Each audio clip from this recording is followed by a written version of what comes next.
A continuación, Economía y Negocios.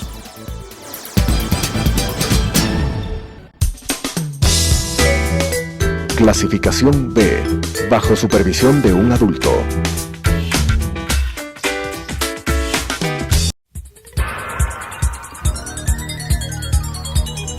Las opiniones vertidas en este espacio por la producción y dirección del programa son de exclusiva responsabilidad de sus autores y de quienes intervienen en ellos.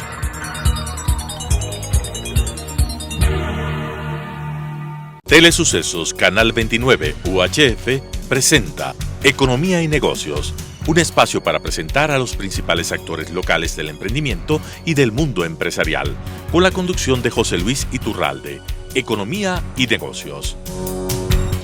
Muy buenas noches, amigos televidentes, bienvenidos a un programa más de Economía y Negocios. Estamos prácticamente en la recta final del cambio de mando presidencial, una etapa importante porque lo hacemos de manera democrática. Siempre en democracia va a ser mejor que cualquier buena dictadura. Es importante comentar que dentro de lo que se pueda calificar el gobierno del saliente presidente Lenín Moreno, que tendremos ya un programa dedicado a eso, en lo que podemos rescatar es la transición democrática de una manera independiente. Cuando digo independiente es con independencia de poderes y con libertad de expresión. Esto dio paso a un inicio de una primera vuelta que fue controvertida no por nada turbio, sino simplemente porque los dos candidatos que ocupaban el segundo y tercer puesto estaban por muy poca diferencia. Esto es algo que ya ha pasado en el futuro. Recuerden cuando Gilmar Gutiérrez sacó una votación muy cercana a Correa. De esa manera Correa entró a la segunda vuelta y a la primera vuelta le ganó a Álvaro Noboa. Algo similar pasó esta vez. Sin embargo, se ha notado en 4 años, sí, de libertad de expresión, 4 años democráticos, donde el que ganó, ganó y el que perdió, perdió, de manera clara. Es evidente que también nos cuestionamos muchos, seguramente ustedes también, qué hubiera pasado si hubiera habido elecciones libres, transparentes, hace 4 años en Ecuador.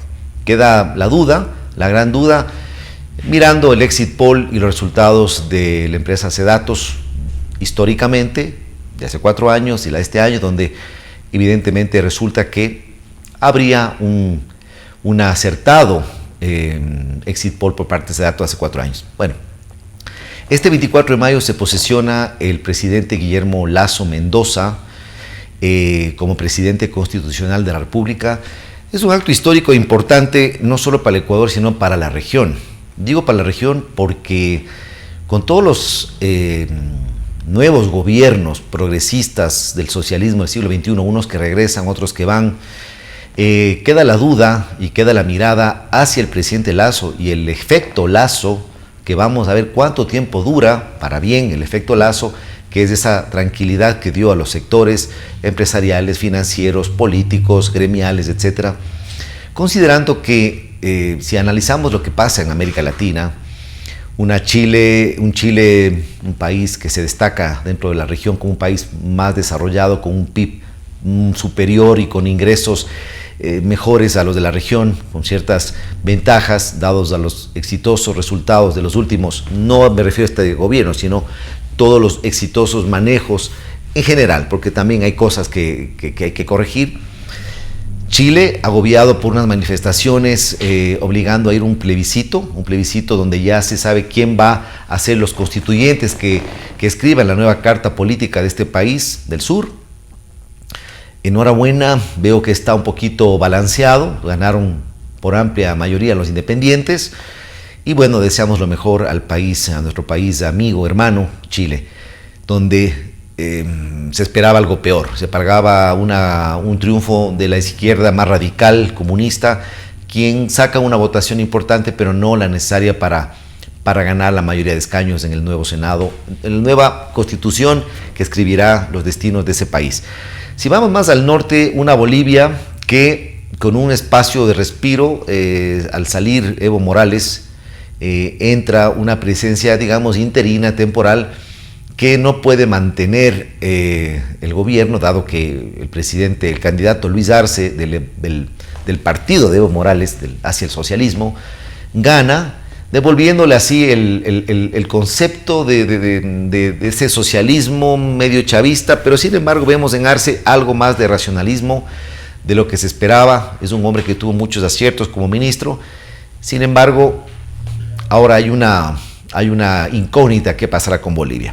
Más al norte, nuestro vecino del sur, nuestro país hermano, el Perú, con unas elecciones difíciles, una primera vuelta con más de 18 candidatos, donde nadie podía advertir quién podría ocupar los 2 primeros puestos para la segunda vuelta, los cuales de manera sorpresiva llegan en primer lugar el candidato Castillo, Carlos Castillo, un maestro de escuela, un hombre modesto, humilde, que había sido dirigente gremial, dirigente de los trabajadores, con muy poca experiencia obviamente empresarial o política, con un potente discurso de división, un potente discurso al que estamos acostumbrados en América Latina, sobre todo los países que hemos visto estos gobiernos del socialismo del siglo XXI, de división, de búsqueda de no solamente división, sino de asustar a los mercados, con la hija del expresidente Alberto Fujimori, quien ya pasó una segunda vuelta 2 veces y no alcanzó la presidencia.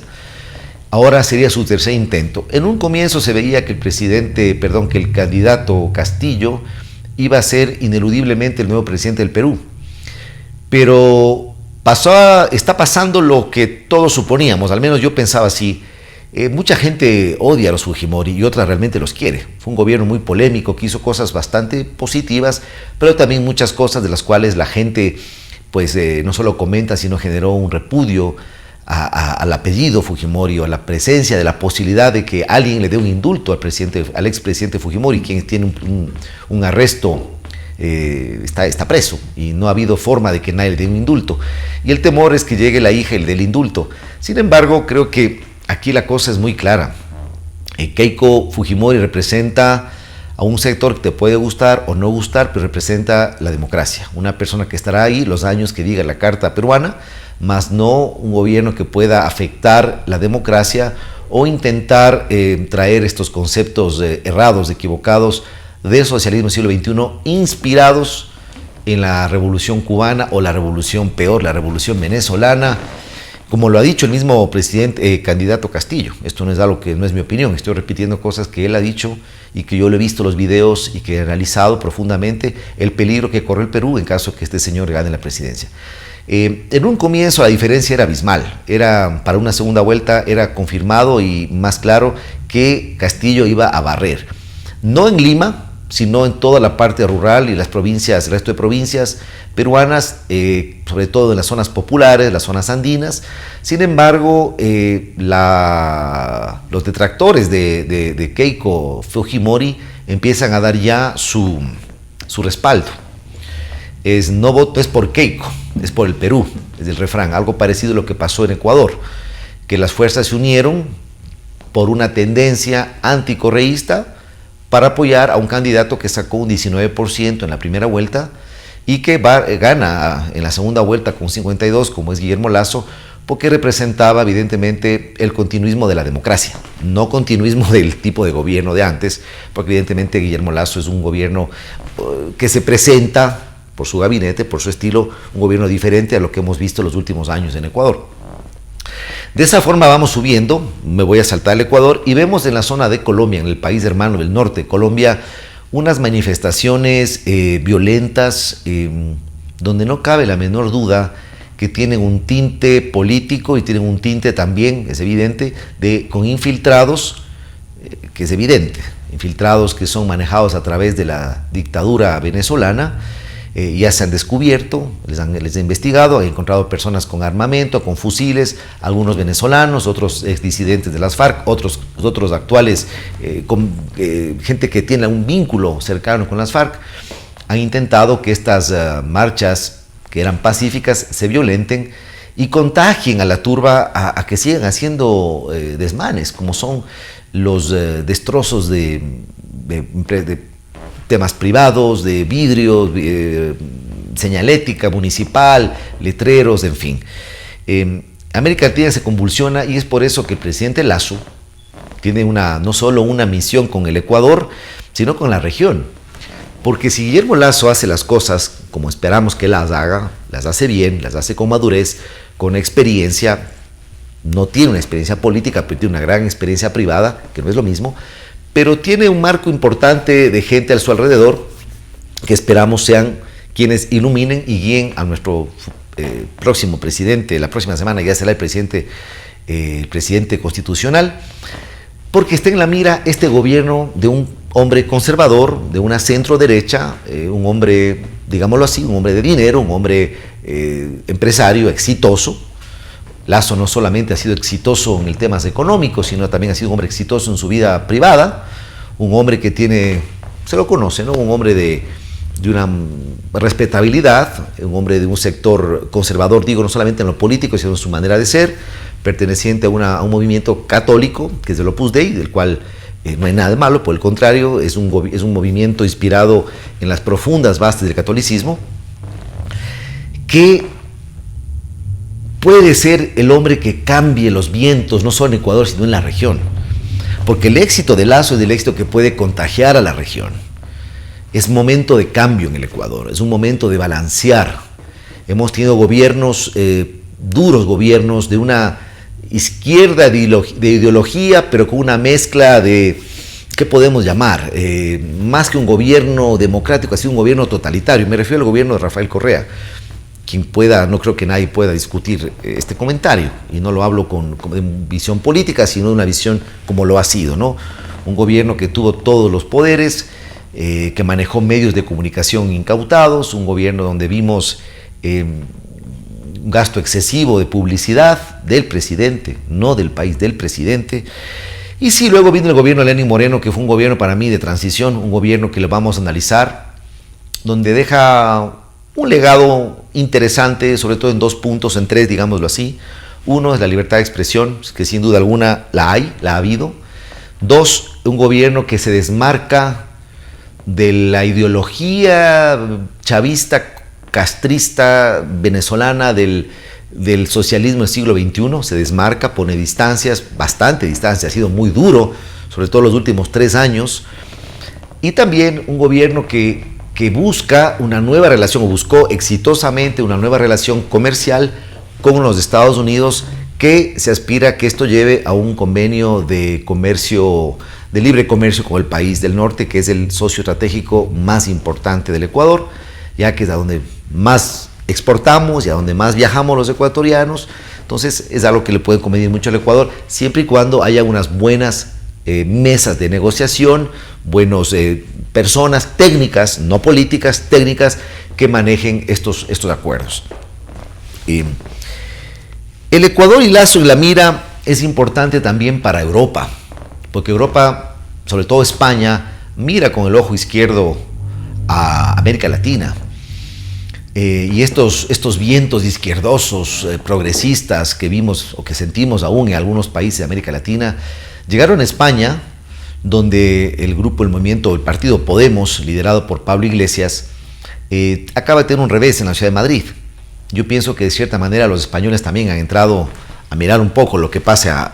Yo sé que el Atlántico nos divide y es bastante la diferencia, pero la televisión, el internet nos puede hacer ver exactamente cómo han sido estos gobiernos, y no podemos decir que ninguno de estos ha tenido éxito, ni en Cuba, ni en Nicaragua, ni en Argentina, ni en Ecuador. Posiblemente el éxito en Bolivia no digamos que hay un éxito, pero ha habido un mejor manejo del gasto y un mejor manejo de la inversión, un gobierno que tiene mejores reservas que otros. Y bueno, ahora el Perú, que tiene esta amenaza, que yo estoy seguro que el 11 de junio, que apenas son de aquí en 2 semanas, le dará el triunfo a Keiko Fujimori. Todas las encuestas hasta el momento le dan el triunfo a Castillo.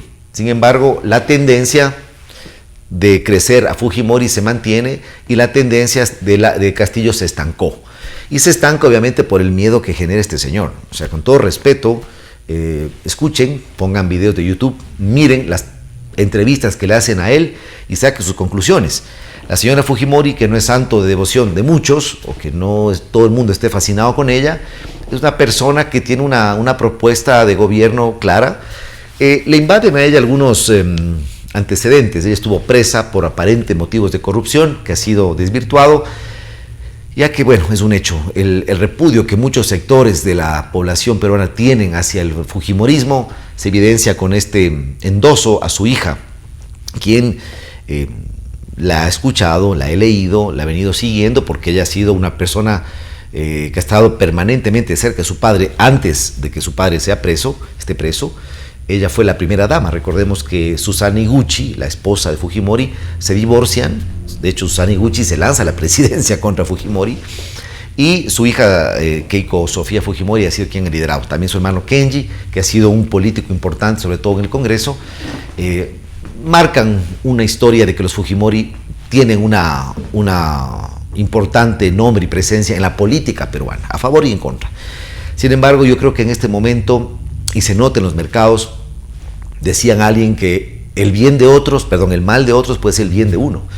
Este posible hecho de que en Colombia se mantengan estas tendencias que lleven a la posible presidencia a Gustavo Petro en el futuro, que esto es algo que no le deseo a nadie, ojalá que no pase así, y con lo que sucede en Perú, este miedo, este temor a que llegue este candidato que habla de incautar empresas, que habla de estatizar la educación, estatizar los bancos, estatizar las escuelas, pues hace que el Ecuador esté en la mira. Entonces es una circunstancia coyuntural que, si se da, obviamente tenemos que aprovecharlo como país y traer inversión extranjera. Primero, traer inversión nacional. Es importante que los capitales ecuatorianos regresen. Y tomando en cuenta que el presidente Lasso, una de sus principales ofertas de campaña fue la eliminación progresiva del impuesto de salida de divisas, puede ser un buen punto que inicie con ese primer punto, que de 5 baje a 4, para que los inversionistas que traen dólares al Ecuador, que traen trabajo al Ecuador, que generan impuestos, plazas de empleo, en fin, puedan mirarnos como un país, una oportunidad. No va a ser fácil para el presidente Lasso, como no va a ser nadie para cualquier persona que ocupe ese lugar, pero es importante que el presidente Lasso recuerde que su capital político en esta primera vuelta fue de un 19%, casi un 20%. En segunda vuelta gana con un 52%, pero es básicamente, entre otras cosas, no le quitemos mérito.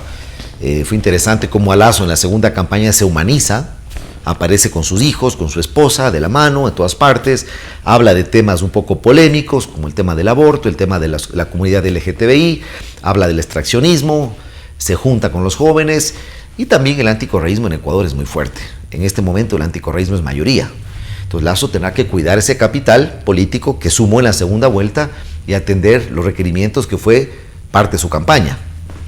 El más importante para mí es el inicial, que estoy seguro que Lasso debe ya estar haciendo las gestiones para que el 24 de mayo empiece a coordinar ya de manera directa, ya como presidente elegido, como presidente en funciones, mejor dicho, el plan masivo de vacunación, que será el primer plan económico de reactivación que tengamos en el país.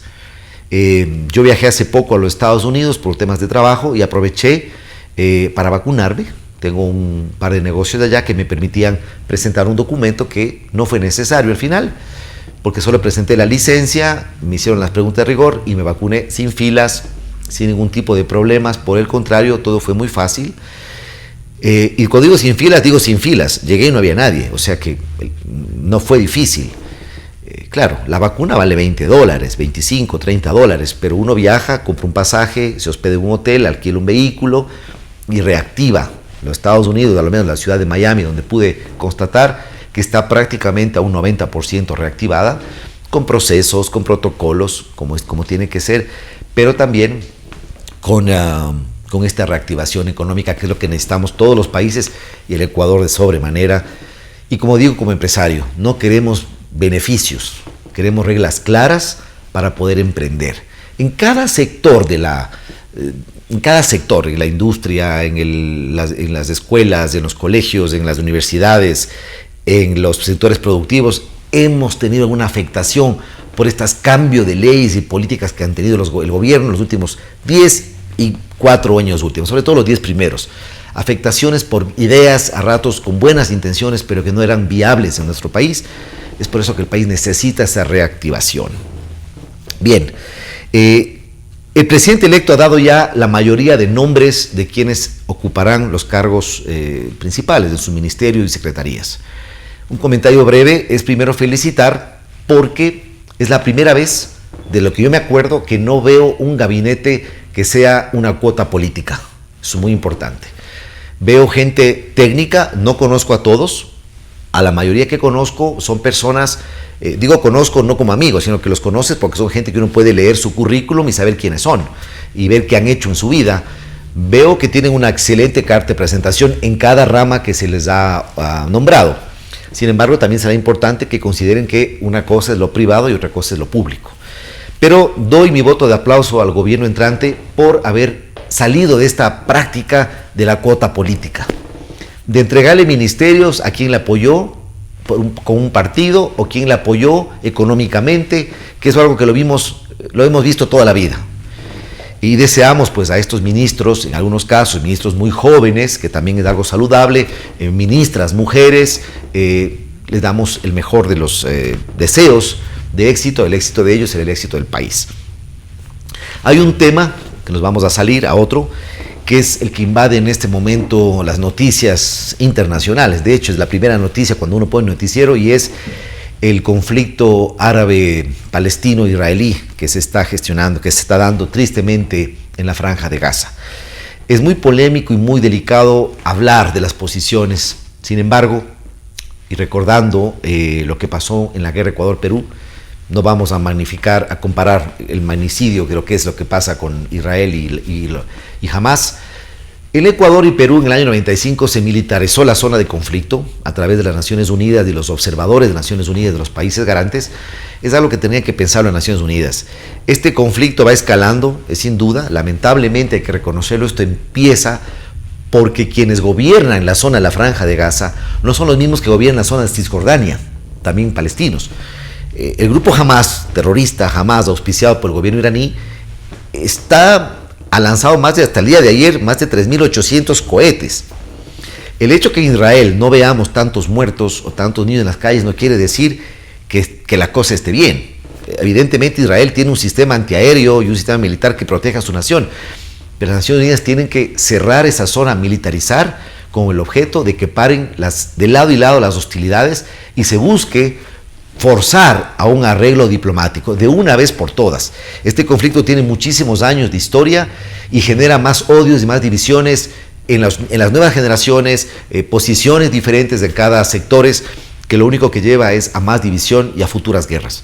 Es mi deseo de que la diplomacia se imponga, que quienes mandan diplomáticamente en el mundo, que son los países grandes, los países más poderosos, impriman, presionen a crear una zona desmilitarizada y el cese al fuego para que empiecen, obviamente, las negociaciones por la vía diplomática. La próxima semana vamos ya a conversar de cuáles van a ser las primeras decisiones del presidente Guillermo Lasso y analizar cómo va creciendo esta nueva era, esta nueva sensación que tenemos y esperanza que tenemos todos los ecuatorianos de que al Ecuador le vengan días mejores. Muchas gracias, buenas noches. Las opiniones vertidas en este espacio por la producción y dirección del programa son de exclusiva responsabilidad de sus autores y de quienes intervienen en ellos.